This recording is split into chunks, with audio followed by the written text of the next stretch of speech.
달콤한 말씀, 행복한 하루. 오늘도 하나님 말씀 앞에 오신 강서 공동체 여러분들을 환영합니다. 오늘 우리가 함께 볼 말씀은 출애굽기 22장 1절에서 15절까지 말씀입니다. 사람이 소나 양을 도둑질하여 잡거나 팔면 그는 소 한 마리에 소 5마리로 갚고 양 한 마리에 양 4마리로 갚을지니라. 도둑이 뚫고 들어오는 것을 보고 그를 쳐 죽이면 피 흘린 죄가 없으나 해 도준 후에는 피 흘린 죄가 있으리라.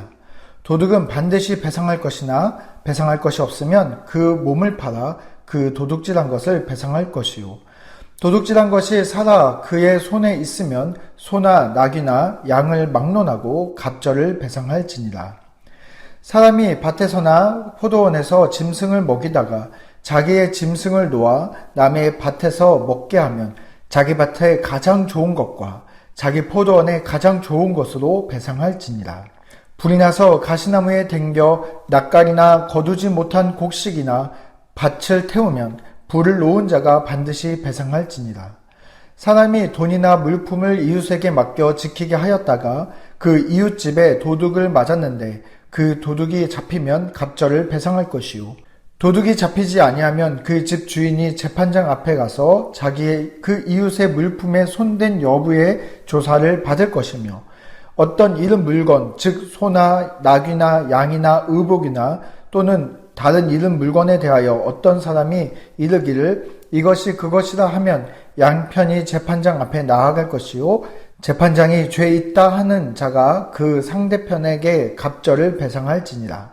사람이 낙이나 소나 양이나 다른 짐승을 이웃에게 맡겨 지키게 하였다가 죽거나 상하거나 끌려가도 본 사람이 없으면 두 사람 사이에 맡은 자가 이웃의 것에 손을 대지 아니하였다고 여호와께 맹세할 것이요 그 임자는 그대로 믿을 것이며 그 사람은 배상하지 아니하려니와 만일 자기에게서 도둑 맞았으면 그 임자에게 배상할 것이며 만일 찢겼으면 그것을 가져다가 증언할 것이요 그 찢긴 것에 대하여 배상하지 아니할지니라.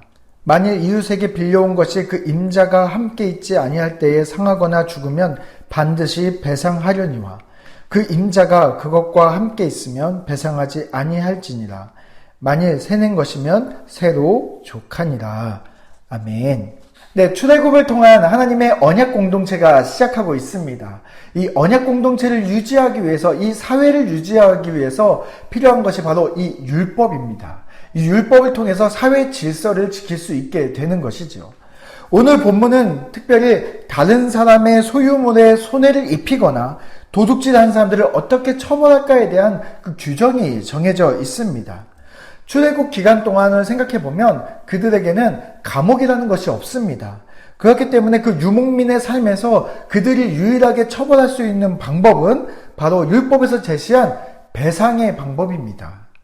먼저 가축에 대한 배상 방법에 대해서 이야기를 하는데 그것이 바로 1절 말씀입니다. 사람이 소나 양을 도둑질하여 잡거나 팔면 그는 소 한 마리에 소 5마리로 갚고 양 한 마리에 양 4마리로 갚을지니라. 네, 한 개인의 소중한 가축을 도둑질하여 죽이거나 판 사람이 있다면 양은 4배, 소는 5배로 배상하도록 하고 있습니다. 만약에 그 가축이 살아있는 상태로 발견이 된다면 4절 말씀에 보면 2배를 배상하도록 하고 있습니다. 배상 방법이 어찌 보면 좀 더 가혹하게 보일 수도 있습니다. 그러나 그들이 유목민이라는 사실을 우리가 생각해 볼 때 그들에게 가축은 단순히 재산의 소유물 정도뿐만이 아니라 그 이상의 가치를 갖고 있음을 우리는 알 필요가 있습니다. 일상생활에서 필요한 모든 것들을 제공해주는 공급수단이 바로 이 가축이기 때문에 그렇습니다. 단순히 가축을 훔쳤다는 것은 재산을 훔친 정도가 아니라 상대방의 생계수단을 훔친 것과 마찬가지이기 때문에 그렇습니다. 도둑이 들어온 경우에는 어떻습니까? 밤에 도둑이 들어왔을 때는 상대방을 확인할 수 없기 때문에 그 도둑을 방어하다가 살인을 저지른 경우에는 그것을 정당방위로 성립해 주지만 낮에는 그가 도둑일지라도 생명을 보호해 줄 것을 이야기하고 있습니다. 이 말씀을 통해서 우리가 알 수 있는 것은 재산을 보호하는 것보다 생명을 보호하는 것이 더 소중하다는 사실을 우리에게 보여주고 있는 것이지요. 두 번째 상황은 농작물에 피해를 준 경우에 어떻게 배상할 것인가에 대한 방법입니다. 이번에는 앞에 설명했던 소중했던 그 가축이 이제는 그 가축이 남의 밭에 들어가서 작물을 망치어 놓는 경우이거나 또는 불관리를 잘못해서 화재의 피해를 입힌 경우들이 쓰여져 있습니다. 5절 말씀을 한번 읽어보도록 하겠습니다. 사람이 밭에서나 포도원에서 짐승을 먹이다가 자기의 짐승을 놓아 남의 밭에서 먹게 하면 자기 밭에 가장 좋은 것과 자기 포도원에 가장 좋은 곳으로 배상할지니라. 네, 여기 가축과 불은 자신의 부주의로 인하여 남에게 피해를 준 경우를 이야기하는 것입니다. 이럴 때 가장 좋은 것으로 배상하라고 하고 있는데요. 이것은 형식적으로 돈을 배상하는 것으로 끝나지 아니하고 가장 좋은 것으로, 다시 말하면 진실한 마음으로, 사과의 마음으로 그에게 그 배상을 하라고 이야기하고 있습니다. 오늘 본문의 후반부에는 돈, 물건, 가축을 맡았다가 생긴 문제들에 대해서 이야기를 하고 있는데요. 10절과 11절 말씀입니다. 사람이 낙이나 소나 양이나 다른 짐승을 이웃에게 맡겨 지키게 하였다가 죽거나 상하거나 끌려가도 본 사람이 없으면 두 사람 사이에 맡은 자가 이웃의 것에 손을 대지 아니하였다고 여호와께 맹세할 것이요 그 임자는 그대로 믿을 것이며 그 사람은 배상하지 아니하려니와. 이웃의 그 소중한 가축을 맡았다가 생긴 문제에 대해서 이야기하고 있습니다. 그 가축이 죽거나 상하게 되었습니다. 그러나 그것을 본 사람이 없고 증명해 줄 사람이 없다 할 때 그때 어떻게 해야 하는가? 그때는 하나님께 맹세하고 배상하지 않도록 하고 있습니다.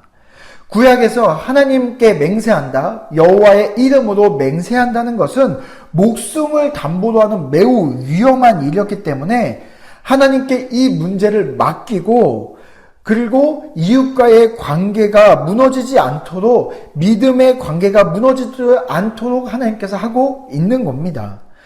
그러나 맡은 가축이 도둑을 맞았다. 만약 그런 상황이 있었다면 그것은 자신의 부주의이기 때문에 그것은 책임지고 배상하도록 하고 있습니다. 13절 말씀을 보면 만일 찢겼으면 그것을 가져다가 증언할 것이요 그 찢긴 것에 대하여 배상하지 아니할지니라. 가축이 찢겼다, 다시 말하면 들짐승에 의해서 가축이 죽게 되거나 상하게 된 경우를 이야기하고 있습니다. 그것이 만약에 들짐승에 의한 피해라는 것을 증명할 수 있다면 그때는 배상하지 않도록 하고 있습니다. 도둑을 맞았다, 이때는 책임을 다하라고 이야기하지만 이 경우에는 역량 밖에서 내 부주의가 아닌 내 범위를 벗어난 상황 속에서 일어난 일이기 때문에 배상하지 않도록 하고 있는 것입니다. 네, 우리가 오늘 본문을 통해서 우리가 두 가지의 중요한 질문을 던지면서 우리가 이 본문에 대한 이해를 할 필요가 있습니다. 첫 번째는 이웃과의 관계에서 일어난 일들을 왜 율법으로 정하고 있냐는 것입니다. 그것은 믿음의 여정이 단지 하나님과 나와의 관계에서 끝나지 않는다는 사실을 우리가 알아야 합니다.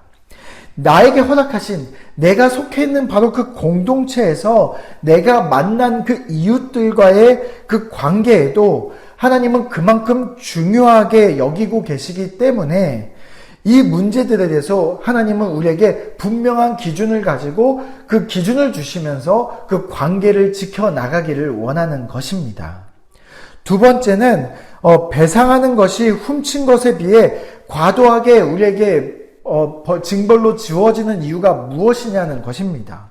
그것은 하나님이 우리를 처벌하시기 위해서 이 율법을 주신 것이 아니라 하나님은 우리가 다시는 이 죄를 범하지 않게 하기 위해서 우리에게 이 율법을 주어졌다는 사실을 우리는 분명히 알 필요가 있습니다. 네, 특별히 오늘 본문 말씀은 탐욕이라는 죄를 우리가 풀어서 보는 것 같습니다. 탐욕은 하나님과 나와의 관계를 망가뜨리는 죄이고 또한 오늘 본문 말씀처럼 이웃과의 관계를 망가뜨릴 수 있는 죄이고 무엇보다 나를 망가뜨리는 죄라는 사실을 우리는 기억할 필요가 있습니다.